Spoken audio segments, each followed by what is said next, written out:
4th of July is Independence Day in the United States. On that day, we celebrate the decision by early American leaders to declare independence from Britain.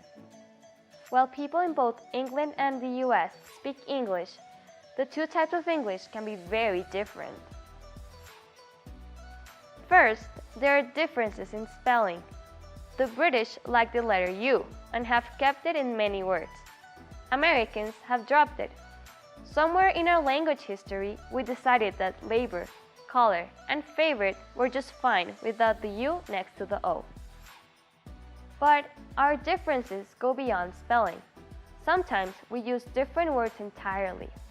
Here, we live in apartments with elevators. Over there, they live in flats with lifts. We put diapers on our babies and push them in strollers. The British love their babies just as much as we do, but they use nappies and prams instead. We power our cars with gas. They use petrol. And if we need to look in our car's dark trunk for something, we use a flashlight. They would use a torch to search their dark boot.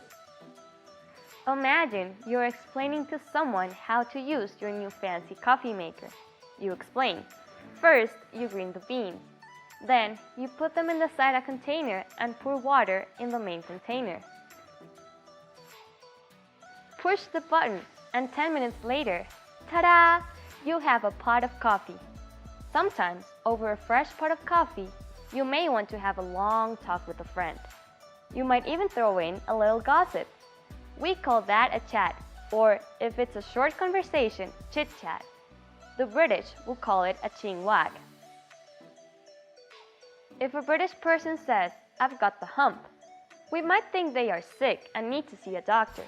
But in fact, when British say that they have a hump, it means they are mildly annoyed or upset.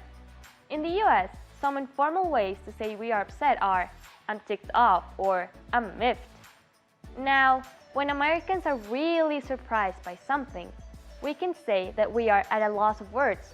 Or more informally, we simply say that we are shocked or blown away. Finally, a familiar word used by both countries but in different ways is cheers.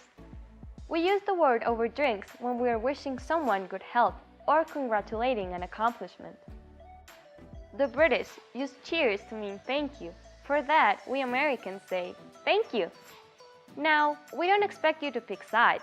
Both American and British English have their strong points. Cheers! I mean, thanks!